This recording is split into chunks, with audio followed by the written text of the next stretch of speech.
আমি যেই আসন থেকে নির্বাচিত হয়েছি সেই আসন থেকে বাংলার ঐতিহাসিক একজন নক্ষত্রের জন্ম হয়েছিল, যার জন্ম না হলে 1947 সাল হতো কিনা তাদের আন্দোলন না থাকলে জানি না। কারণ তিনারা নিজের জীবনকে বাজি রেখে ব্রিটিশ বিরোধী আন্দোলন করেছেন এবং আল্লাহ পাকের কাছে অশেষ জানাই যে সেই ব্রিটিশ বিরোধী আন্দোলনের অন্যতম একজন নেতা হাজী শরীয়তুল্লাহ রহমতুল্লাহ আলাইহির সেই বংশের সন্তান হিসাবে আল্লাহ আমাকেও কবুল করেছেন। মাননীয় স্পিকার, হাজী শরীয়তুল্লাহর কথা যদি বলতে হয়, তিনি যেভাবে এই দেশকে অন্যায় অবিচার মুক্ত করার জন্যে, এদেশের মানুষ ছিল নির্যাতিত, এদেশের কৃষকরা ছিল নির্যাতিত, এদেশের মুসলমানরা ছিল নির্যাতিত। একদিকে ব্রিটিশ মুসলমানদের উপর অত্যাচার করছিল, আরেক দিক থেকে হিন্দু জমিদাররা তারা মুসলমানদের উপরে একচেটিয়া অন্যায় অবিচার স্ট্রিম রুলার চালিয়ে যাচ্ছিল। তখনই এই বাংলার বুকে হাজী শরীয়তুল্লাহর আগমন হয় এবং তিনি ইনসাফ প্রতিষ্ঠার যে সংগ্রাম শুরু করেছিলেন, সেই সংগ্রামের মধ্য দিয়ে আসে 1947 সাল এবং সেই 1947 সাল পাওয়ার কারণেই আমরা 1971 সাল পেয়েছি। হাজী শরীয়তুল্লাহরা যদি 1947 না এনে দিত তাহলে আমরা 1971 সাল পেতাম না। মাননীয় স্পিকার, আজ দাঁড়িয়েছি শুধু শিবচরের কথা বলার জন্য নয়। আমরা একটি বিশাল কমিউনিটি থেকে বিলং করি। আমরা দেশ ও জাতির কণ্ঠ হয়ে কথা বলার জন্য জাতীয় সংসদে এসে দাঁড়িয়েছি। আমাদের সংসদ ওই পাশে যারা রয়েছেন তারা শুধু মনে করেন যে আমরা শুধু তাদের বিরোধিতার জন্য দাঁড়িয়েছি। বিরোধী দল মানে শুধু বিরোধিতা করা নয়, সরকারি দল যদি ভালো কাজ করবে, বিরোধী দলের মঞ্চে দাঁড়িয়েও তাদের প্রশংসা করতে আমরা বিন্দু পরিমাণ দ্বিধা করব না। এবং আমরা সরকারি দলের যারা রয়েছেন তাদেরকে ধন্যবাদ জানাবো, কারণ আজ আপনি যেখানে বসেছেন আপনার মাথার উপরে লা ইলাহা ইল্লাল্লাহু মুহাম্মাদুর রাসূলুল্লাহ, অবশ্যই এটা তাদের অবদান, এটা অস্বীকার করার কোনো সুযোগ নাই। আপনার মাথার উপরে যদি আবার তাকাই তাহলে দেখি ওখানে লেখা বিসমিল্লাহির রহমানির রহিম। এই লেখা দেখলে আমাদের ভালো লাগে, এগুলো আমরা ফেরত পেয়েছি। সরকারি দলের প্রশংসা যদি করতে হয় তাহলে আমরা এইভাবে করব। যখন তাদের প্রশংসা করা দরকার আমরা দাঁড়িয়ে প্রশংসা করব, যদি তাদের কোনো ভুল দিকে সেটা দাঁড়িয়েও এই বেঞ্চে থেকে আমরা তাদের প্রতিবাদ করব। এটাই আমাদের কাজ। মাননীয় প্রধান, আজ দাঁড়িয়েছি, হয়তো আমার কথা অনেক লম্বা, আমি জানি না আপনি আমাকে সময় দিবেন কিনা, কিন্তু আমি বলতে চাই মাননীয় স্পিকার, আমরা যেই জায়গা থেকে দাঁড়িয়েছি, বাংলার 30 থেকে 40 লক্ষ উলামায়ে কেরাম আমাদের দিকে তাকিয়ে রয়েছে, কারণ তাদের কণ্ঠ, তাদের সে আওয়াজগুলো আমরা যেন জাতীয় সংসদ থেকে দিতে পারি। তার মধ্যে অন্যতম একটি হলো মা কানা মুহাম্মাদুন আবা আহাদিম মির রিজালিকুম ওয়ালাকির রাসূলুল্লাহি ওয়া খাতামান নাবিয়্যিন ওয়া কানা আল্লাহু বিকুল্লি শাইইন আলিমা।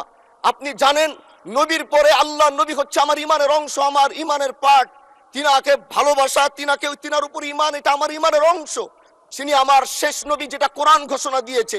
নবীও বলেছে আনা খাতামুন নাবিয়্যিন লা নাবিয়্যা বাদি, আমি শেষ নবী, আমার পরে কোনো নবী আসবে না। কিন্তু মাননীয় স্পিকার, দুঃখের সাথে বলতে হয় বাংলাদেশের এরকম একটি পার্ট রয়েছে, যেই পার্টের এক অংশ মানুষ তারা নবীকে অস্বীকার করে, তারা মুসলমান দাবি করে। এবং এই বিষয়ে অনেকেরই ধারণা আছে, তারা জানে এই আন্দোলন করতে গিয়ে অনেক মুসলমানকে রাস্তায় শহীদ হতে হয়েছে, আন্দোলন করতে হয়েছে। স্বাধীনতার পর থেকে আজও সে আন্দোলন চলছে, কিন্তু আজও পর্যন্ত সেটা পাইনি। আমি মাননীয় প্রধানমন্ত্রীকে বলবো, আপনি বাংলাদেশে একটি ইতিহাস রচনা করে যাবেন। আপনার মাধ্যমে যদি এটা স্বীকৃতি পায়, যারা নবীকে অস্বীকার করে তারা কোনোদিন মুসলমান থাকতে পারে না, এটা আইনের মাধ্যমে, এটা বাংলাদেশের পার্লামেন্ট থেকে ঘোষণা হবে, সেটা আমরা চাই।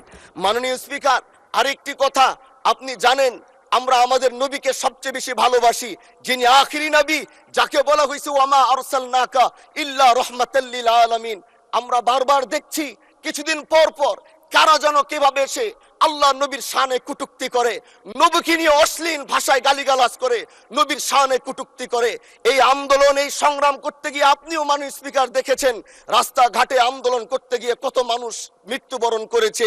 যদি একবার বাংলাদেশের আইনে, কারণ মুসলমান যদি আমাদের বাংলাদেশে পার্সেন্টেজ অনুযায়ী আমাদের অবশ্যই মুসলমানদের সংখ্যা এই দেশে অনেক বেশি।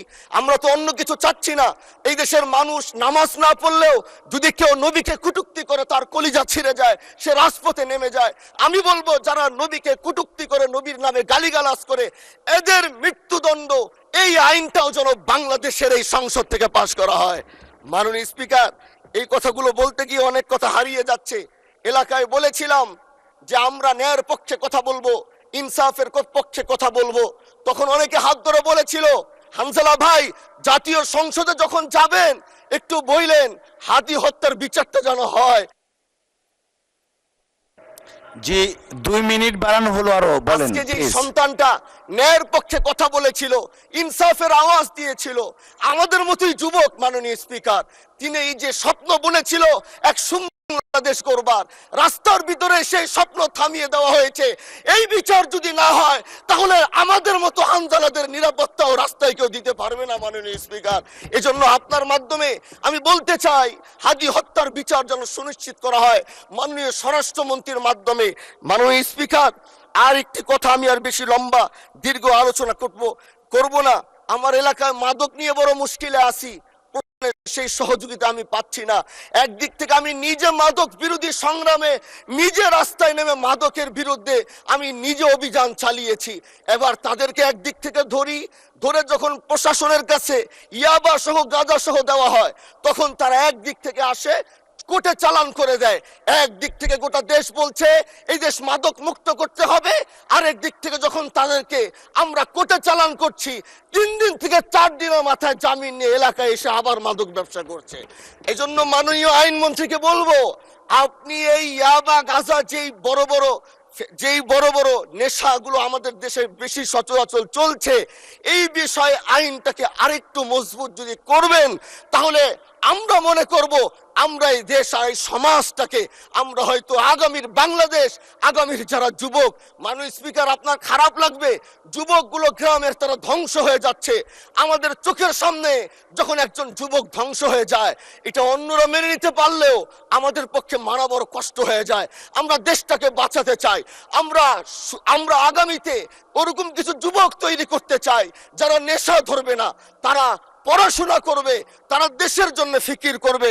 মাননীয় স্পিকার, আমি সত্যের পক্ষে থাকব, আমি অন্যায়ের বিরুদ্ধে সোচ্চার থাকব, আমি গণমানুষের কণ্ঠ হয়ে করব। আমি এমন ধন্যবাদ মাননীয় সদস্য, অসংখ্য ধন্যবাদ।